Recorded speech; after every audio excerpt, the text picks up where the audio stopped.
जय हिंद बच्चों, कैसे हो आप सभी। उम्मीद करता हूँ सारे बच्चे स्वस्थ है, मस्त है और तंदुरुस्त है। नए दिन के साथ नए लेक्चर की शुरुआत लेकर एक बार फिर से हाजिर हूँ आप लोगों के बीच में।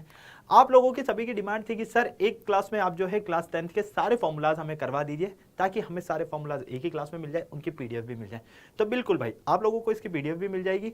इसके लिए आपको सबसे पहले डिस्क्रिप्शन में जाना है, टेलीग्राम ग्रुप है हमारा, वहां पर जाकर टेलीग्राम को ज्वाइन कर लेना है, वहां पर आपको इसकी पीडीएफ मिल जाएगी। ओके, इसके अलावा क्लास 11th में अगर आप लोग हमसे पढ़ना चाहते हैं तो फटाफट से आप लोगों को चैट बॉक्स में क्लास 11th का लिंक नजर आएगा, वहां पर जाकर क्लास 11th के चैनल को आप लोग सब्सक्राइब कर लीजिएगा। और क्लास 10th के अगर आप साइंस और मैथ के मोस्ट इंपोर्टेंट 500 क्वेश्चन से चाहते हैं तो उसके लिए भी डिस्क्रिप्शन में आप लोगों को लिंक नजर आएगा। फटाफट से जाइए और उस लिंक पर क्लिक कर दीजिए और अपने इन क्वेश्चंस को ले लीजिए, ताकि आप लोगों की प्रैक्टिस अच्छे से हो सके। यहाँ पर आज की क्लास में मैं आप लोगों को कंप्लीट फॉर्मूलाज करवाऊंगा। इन फॉर्मूलाज को अगर आप लोगों ने ध्यान से समझ लिया तो मैं ये कह सकता हूं कि कम से कम आप नहीं करते भी 20 नंबर के क्वेश्चंस इसी क्लास से बना सकते हो। अब आप कहोगे कि सर 20 नंबर के क्वेश्चन, हाँ भाई, क्योंकि बहुत सारे क्वेश्चंस तो ऐसे आते हैं जो फॉर्मूला पर ही डिपेंड होते हैं। ठीक है, अगर फॉर्मूलाज हमें पता है तो हमारे लिए सारा काम आसान है। तो शुरुआत करेंगे हम पहले चैप्टर से, वास्तविक संख्याओं से। आपके वास्तविक संख्याओं में आप लोगों को पता है कि अगर आपके पास में कोई भी दो नंबर है ना, और उन दोनों के गुणनफल करते हो आप लोग, तो वो उनके एलसीएम गुणा एचसीएफ के बराबर होता है। तो पहला नंबर आपके पास में जैसे ए, दूसरा बी, तो ये किसके बराबर होगा? इन दोनों नंबर के एलसीएम गुणा एचसीएफ के। ठीक, अब यहां से अलग अलग कंडीशंस बनती है। मान लो आपको एलसीएम निकालना है, तो कैसे निकालोगे? दोनों नंबर का गुणा करके एचसीएफ का भाग कर दोगे। मान लो यहां से आपको एचसीएफ निकालना है, तो क्या करोगे? दोनों नंबर का गुणा करके एलसीएम का भाग कर दोगे। ये चीजें आपको ध्यान रखनी है। ओके, बहुपद किसे कहते हैं? जिसमें बहुत सारे पद हो। ठीक है, इसका जो व्यापक रूप होता है वो आपको यहाँ पर नजर आ रहा है। इसमें ए note, A1, A2, A3, A4 से लेकर AN तक जो भी नजर आ रहे हैं, ये सारे आपकी क्या है? वास्तविक संख्याएं हैं। ओके, और n क्या है यहाँ पर? पूर्ण संख्या। इसमें मेनली आती है बहुपद की घात। घात से मतलब होता है कि जो बहुपद दिया गया है उसकी मैक्सिमम पावर कितनी है, चर की अधिकतम घात कितनी है। जितनी चर की अधिकतम घात होगी उतना ही वो बहुपद रहने वाला है। फॉर एग्जांपल, जैसे कि आपके पास में कोई बहुपद है, बहुपद को हम px से डिनोट करते हैं, px बराबर 0, इसको हम शून्य बहुपद कहते हैं क्योंकि इसकी घात को हम बता नहीं सकते हैं। अचर बहुपद किसे कहते हैं? px बराबर c, जैसे कि px बराबर 4, px बराबर 9, इसको हम अचर बहुपद कहते हैं, है ना। और इसकी अगर मैं घात की बात करता हूं तो इसकी घात कितनी होती है? शून्य घात होती है। ओके, नेक्स्ट आता है रेखिक बहुपद। ऐसा बहुपद जिसकी घात 1 हो, चर की अधिकतम घात 1 हो, उसे हम रेखिक बहुपद कहते हैं, क्योंकि यहाँ पर चर की अधिकतम घात आपको 1 नजर आ रही है। द्विघात बहुपद, ऐसा बहुपद है जिसमें चर की अधिकतम घात कितनी हो? 2 हो। फॉर एग्जाम्पल ये देखो, चर की अधिकतम घात 2x² प्लस 3x माइनस 9, चर की अधिकतम घात 2 है। त्रिघात बहुपद, ऐसा बहुपद है जिसमें चर की अधिकतम घात कितनी हो? आपके पास में 3 हो। ठीक है, क्लियर? चर की अधिकतम घात कितनी हो? 3 हो, उसे हम कहेंगे यहां पर त्रिघात बहुपद। तो ये हो गया आपके पास में त्रिघात बहुपद। इनके व्यापक रूप भी आपको नजर आ रहे होंगे यहां पर। ओके, फिर ये तो बात हुई बहुपद की घात के आधार पर। अगर मैं बात करता हूं बहुपद की पदों के आधार पर, तो बहुपद को पदों के आधार पर 3 भागों में बांटा गया है, एक पदी, द्विपदी और त्रिपदी।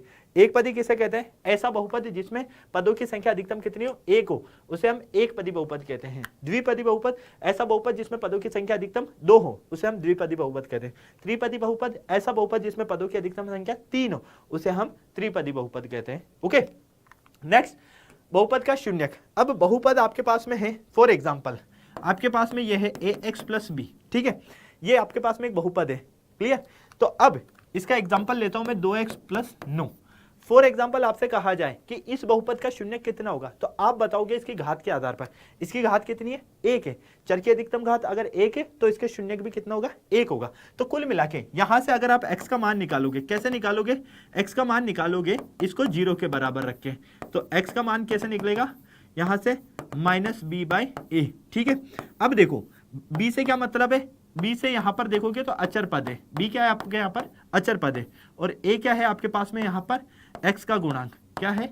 x का गुणांक। ठीक, तो ये हमारे पास में यहां पर फॉर्मूला बन गया, माइनस अचर पद बटे x का गुणांक। ओके, इसी तरह से अगर मैं आगे बात करता हूं द्विघात बहुपद की, तो द्विघात बहुपद आपको नजर आ रहा है। ये फॉर्मूला जो है आप वैसे यहाँ पर द्विघाती सूत्र जो है, मतलब कि द्विघाती समीकरण, उसमें पढ़ोगे, है ना। इसको श्रीधराचार्य सूत्र भी कहते हैं हम। तो इसको यहाँ पर जो है जस्ट मैं एक दिखाने के लिए लेकर आया था कि भैया डायरेक्ट आप अगर बहुपद का क्वेश्चन आ जाए तो इससे सॉल्व मत कर देना, क्योंकि बच्चे अक्सर गलती कर देते हैं। X square plus b x plus c, ये आपके पास में एक द्विघात बहुपद है, ठीक है। अब इस द्विघात बहुपद में शून्यकों को अगर मैं योगफल निकालना हो, ठीक है, यहां से दो कंडीशन होगी, एक तो शून्यकों का योगफल पूछा जाता है, शून्यकों का गुणनफल पूछा जाता है। शून्यकों का योगफल निकलेगा minus B by A, B से मतलब है एक्स का गुणांक और ए से मतलब है एक्स स्क्वायर का गुणांक। शून्यकों का गुणनफल की बात की जाए तो ये फॉर्मूला होता है अचर पद बटे एक्स का गुणांक, तो अचर पद मतलब सी और ए का मतलब होगा एक्स स्क्वायर का गुणांक, ठीक है, एक्स स्क्वायर कर लेना यहाँ पर। ओके क्लियर, तो ये आपके पास में यहाँ पर अच्छे से क्लियर है। नेक्स्ट त्रिघाती बहुपद के लिए भी सेम चीज, शून्यकों का योग, फिर शून्यकों का गुणनफल और उनका फिर योग, फिर शून्यकों का ओनली गुणनफल। तो ये कंडीशंस आपको यहाँ पर ध्यान रखनी है। ये मोस्ट इंपोर्टेंट सारणी है, यहां से एग्जाम में सीधा सीधा सा क्वेश्चन आपके बनेगा, सीधा सीधा सा डायरेक्ट क्वेश्चन आपको बनेगा, इसलिए इसको ध्यान में रखना। अगर आपके पास में यहां पर दो चर वाले रेखिक समीकरण युग्म है, ठीक है, ठीक है, दो चरों वाले रेखिक समीकरण युग्म a1x plus b1y plus c1 बराबर 0, a2x plus b2y plus c2 बराबर 0, ठीक है। तो यहां पर आपके पास में तीन कंडीशंस आती हैं। पहली, जब a1 upon a2 not equal to b1 upon b2 के, तो इस केस में हम कहेंगे कि जो आपके पास में दो चर वाले रेखिक समीकरण युग्म दिए जाएंगे उसके केवल और केवल एक हल होगा और दोनों रेखाएं जो मिलेगी एक दूसरे को यहां पर प्रतिच्छेद करती हुई मिलेगी। तो अगर a1 upon a2 not equal to आ रहा है b1 अपॉन b2 के, तो आपको ये ध्यान रखना है। अगर a1 अपॉन a2 इक्वल आ रहा है b1 अपॉन b2 के और इक्वल आ रहा है c1 अपॉन c2 के, तो इस केस में दोनों रेखाएं आपको संपाती मिलेगी। संपाती बोले तो एक के ऊपर एक ओवरलैप करती हुई, और इसके अपरिमित रूप से अनेक हल होने वाले हैं। क्लियर। और अगर आपके पास में a1 upon a2 equal b1 upon b2 not equal to c1 upon c2 आ रहा है, तो इस केस में आपको समांतर रेखाएं मिलेगी, अर्थात उन दो चर वाले रेखिक समीकरण युग्म का कोई हल नहीं होगा। इस सारणी से आपका सीधा सीधा सा एग्जाम में क्वेश्चन देखने को मिलेगा। ओके, तो यहां पर आपको दो चर वाले रेखिक समीकरण युग्म नजर आ रहे हैं। देखो, एक संगत और असंगत वाली कंडीशन भी आती है इसमें। अगर a1 upon a2 not equal to b1 upon b2 के, तो ये युग्म कैसा होगा? संगत होगा। a1 अपॉन a2 इक्वल है b1 अपॉन b2 के not equal to c1 upon c2 के, तो ये जो युग्म है असंगत होगा। a1 अपॉन a2 इक्वल है b1 अपॉन b2 के और इक्वल है c1 अपॉन c2 के, तो ये भी कैसा होगा? संगत होगा। इसको हम आश्रित भी कहते हैं, अर्थात ये वाला पहला और तीसरा कंडीशन आपका संगत होगा, समांतर वाला आपका असंगत होगा। ओके, नेक्स्ट द्विघात समीकरण, ये आपके लिए बहुत ज्यादा जरूरी है। द्विघात समीकरण ax square plus bx plus c, ये आपका द्विघात बहुपद है। अगर मैं इसको 0 के बराबर कर देता हूं और a not equal to a 0 के, तो ये हो गया हमारा द्विघात समीकरण। ओके, अब यहां पर सबसे पहले आता है d निकालते हैं हम, ठीक है। d से क्या मतलब होता है? d से मतलब होता है विविक्तिकर, d से मतलब होता है विविक्तिकर या विवेचक, ठीक है, या विवेचक, ठीक है। कैसे निकालते हैं? बी स्क्वायर माइनस 4ac से, इसको हम आगे डिस्कस करेंगे अभी। ओके, द्विघात समीकरण के अधिकतम मूल कितने होंगे? 2 मूल होंगे, है ना। अब इसको हम कैसे निकाल सकते हैं? गुणनखंड विधि से भी निकाल सकते हैं और श्रीधराचार्य विधि से या द्विघाती सूत्र से भी हम इसे निकाल सकते हैं, जो कि आपको यहाँ पर फॉर्मूला नजर आ रहा है। ओके, इसमें भी मूलों का योग होता है माइनस बी बाई ए, जो कि द्विघात जो है आपका बहुपद उसमें होता है जैसे से, ठीक। और यहां पर आ गया फिर मूलों का गुणनफल, तो मूलों का गुणनफल होता है सी बाई ए। क्या होता है? मूलों का गुणनफल होता है आपका सी बाई ए। अगर आपको मूल ऑलरेडी दिए गए हैं और आपसे कहा जाए द्विघात समीकरण क्या होगा, तो आपको ये ध्यान रखना है, x square minus alpha plus beta, मतलब कि मूलों का योग एक्स प्लस मूलों का गुणनफल अल्फा इंटू बीटा बराबर 0, ठीक। मूलों की प्रकृति, अब मूलों की प्रकृति 3 तरह की होती है, ठीक है। मूलों की प्रकृति 3 तरह की होती है। देखो, अगर डी का मान 0 से बड़ा है, डी का मान 0 से बड़ा है, तो दोनों मूल आपके वास्तविक होंगे और अलग अलग होंगे, ठीक। डी का मान अगर 0 के बराबर है, तो दोनों मूल वास्तविक होंगे और समान होंगे, ठीक है। और डी का मान अगर 0 से छोटा है, तो मूल कैसे होंगे? काल्पनिक होंगे। 3 कंडीशन, डी का मान 0 से बड़ा, वास्तविक और अलग अलग। डी का मान 0 के बराबर तो वास्तविक है, और यहाँ पर हम कहेंगे वास्तविक है और असमान है मूल, यहाँ मूल वास्तविक है और समान है। और डी का मान 0 से छोटा मतलब मूल काल्पनिक है। ओके, फिर आती है समांतर श्रेणी। अब समांतर श्रेणी से 3 चीजें पूछी जाती हैं। यहां पर या तो nवां पद पूछा जाता है, ठीक है, या फिर आपसे n पदों का योगफल पूछा जाता है, या सार्वंतर या पहला पद, ऐसा कुछ पूछा जा सकता है, ठीक है। nवां पद ज्ञात करने का फॉर्मूला होता है हमारे पास में n equal a plus n minus 1 into d, ठीक है। इसी तरह से अगर मैं n पदों के योगफल की बात करूं, तो उसका सूत्र होता है यहाँ पर s बराबर एस एन से डिनोट करते हैं वैसे इसको, तो एस एन बराबर n by 2 2a plus n minus 1 into D, ये आपका इसका n पदों के योगफल का फॉर्मूला होता है। एस का मतलब Sn का मतलब होता है समांतर श्रेणी के प्रथम n पदों का योगफल, ए का मतलब प्रथम पद, डी का मतलब सार्वंतर और समांतर श्रेणी के पदों की संख्या का मतलब हो गया n। अगर आपको प्रथम पद और अंतिम पद दोनों दिया जाए तो ये वाला फॉर्मूला आप लोग यूज करोगे। ओके, फिर आता है आपके पास निर्देशांक ज्यामिति। अब निर्देशांक ज्यामिति क्या होती है भाई? निर्देशांक ज्यामिति देखो आपको काफी अच्छे से पता है, ठीक है। जब एक क्षैतिज रेखा और एक ऊर्ध्वाधर रेखा एक दूसरे को काटती है तो 4 भागों में डिवाइड करती है। क्लियर? अब आपके पास में यहाँ पर देखोगे ये पहला चतुर्थांश, ये दूसरा चतुर्थांश, ये तीसरा चतुर्थांश और ये चौथा चतुर्थांश। पहले चतुर्थांश की अगर मैं बात करूं तो इधर आपका x भी पॉजिटिव y भी पॉजिटिव, दूसरे चतुर्थांश में x नेगेटिव y पॉजिटिव, तीसरे चतुर्थांश में x भी नेगेटिव और y भी नेगेटिव, और चौथे चतुर्थांश में x पॉजिटिव और y नेगेटिव। क्लियर? तो ये हो गए इसके चरण, ठीक है। क्लियर? अगर आपको त्रिभुज का केंद्र निकालना है, फॉर एग्जाम्पल ये आपके पास में कोई त्रिभुज है, ठीक है। इस त्रिभुज को ABC नाम दे देता हूं मैं।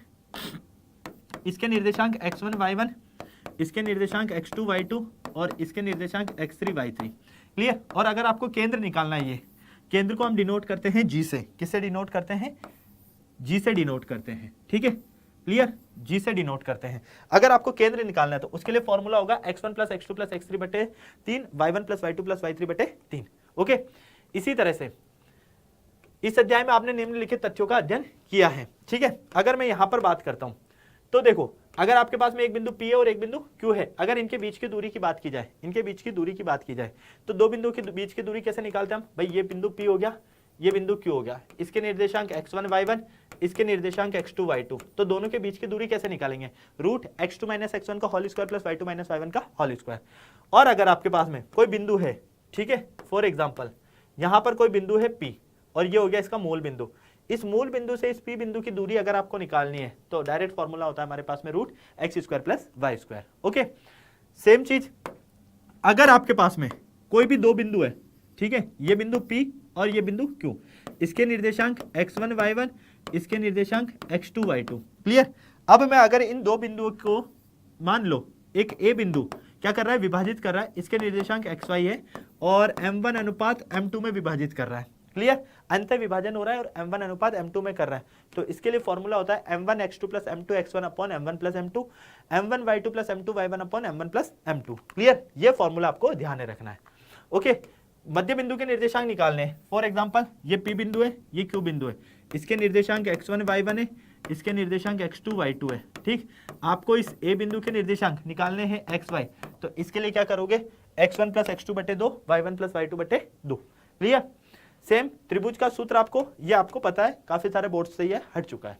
ओके, नेक्स्ट आती है त्रिकोणमिति की बात। तो त्रिकोणमिति में सबसे ज्यादा जो जरूरी होती है वो होती है सर्वसमीका। तो ये तीन सर्वसमीका आपको याद होनी चाहिए। Sine square theta plus cos square theta बराबर 1, sec square theta minus tan square theta बराबर 1, cosec square theta minus cot square theta बराबर 1। टेन थीटा को आप लिखते हो साइन थीटा बटे कोस थीटा, कोट थीटा को लिखते हो कोस थीटा बटे साइन थीटा। ठीक, अगर मैं इनके गुणांक जो त्रिकोणमिति अनुपात है इनमें संबंध की मैं बात करता हूं, ठीक है, तो sine theta into cosec theta होता है 1, और इधर cosec theta into sec theta होता है 1, tan theta into cot theta होता है 1। क्लियर? अब 90 प्लस थीटा या 90 माइनस थीटा के पर जाते हैं हम, तो साइन, देखो मैंने आपको ऑलरेडी बताया कि 90 माइनस थीटा या 90 प्लस थीटा है, तो हमेशा ध्यान रख लेना साइन थीटा जो है वो कन्वर्ट होगा आपका कोस थीटा में, और कोस थीटा कन्वर्ट होगा साइन थीटा में। टेन थीटा आपका कन्वर्ट होगा कोट थीटा में, और कोट थीटा कन्वर्ट होगा टेन थीटा में। इसी तरह से सेक थीटा आपका कन्वर्ट होगा कोसेक थीटा में, और कोसेक थीटा कन्वर्ट होगा आपका सेक थीटा में। ओके, जो कि आपको यहाँ पर नजर आ रहा है देखने के लिए। ओके, नेक्स्ट, साइन थीटा को आप लंब बटे कर्ण लिखते हो, कोस थीटा को आप आधार बटे कर्ण लिखते हो, टेन थीटा को लंब बटे आधार, कोट थीटा को आधार बटे लंब, सेक थीटा को कर्ण बटे आधार, कोसेक थीटा को कर्ण बटे लंब। ये आपको काफी अच्छे से पता है। ठीक है, इनके गुणांक में एक ये वाला जो संबंध मैंने बताया था वो किस तरह से है, वो ये रहा। कोसेक थीटा को 1 अपॉन साइन थीटा भी लिख सकते हो, साइन थीटा को 1 अपॉन कोसेक थीटा भी लिख सकते हो। सेम चीज कोस थीटा को 1 अपॉन सेक थीटा को 1 upon cos theta, tan theta को sine theta upon cos theta भी लिखते हैं, लेकिन टेन थीटा को हम 1 अपॉन कोट थीटा भी लिखते हैं, कोट थीटा को हम कोस थीटा बटे साइन थीटा भी लिखते हैं, और 1 अपॉन टेन थीटा भी लिखते हैं। ओके, पूरे रीजंस के साथ में आपको सारी चीजें यहाँ पर नजर आ रही है, और एक ही सर्वसमीका से हम कैसे और अलग अलग सर्वसमीका हम बना सकते हैं, ये आपको यहाँ पर देखने को नजर आ रहा है। क्लियर? तो मुझे नहीं लगता यहाँ तक किसी को कोई परेशानी या कोई डाउट होगा। यहाँ से अगर आपको कोसेक थीटा का मान निकालना है तो कुछ नहीं करना है, इस स्क्वायर को हटाकर इधर रूट लगा देना है बस।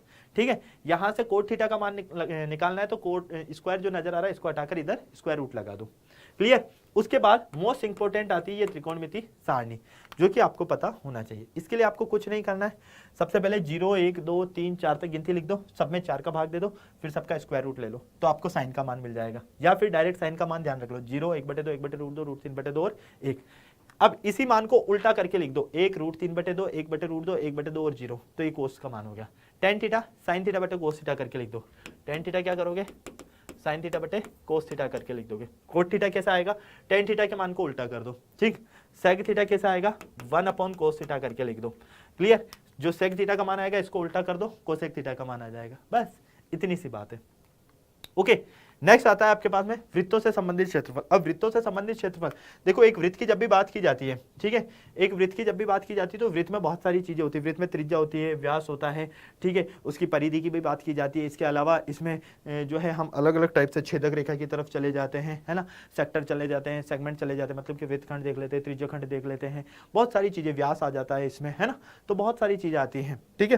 तो यह आपको पता है कि वृत्त का केंद्र है। अब ओ से सी तक की जो ये डिस्टेंस नजर आ रही है, ये क्या है, त्रिज्या हो गई।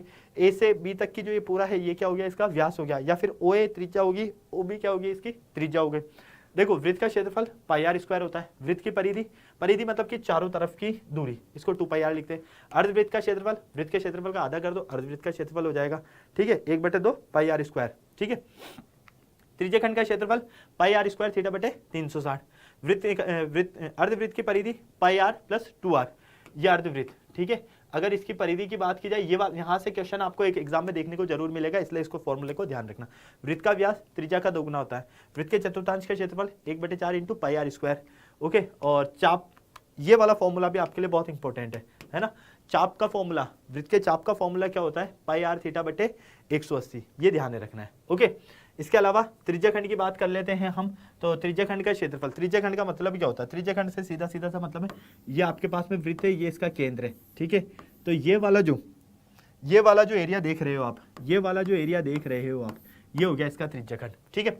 तो त्रिज्याखंड का क्षेत्रफल होता है थीटा बटे 360 × πr², ठीक। फिर त्रिज्याखंड का परिमाप, परिमाप होता है आपके पास में थीटा बटे 360 × 2πr + 2r।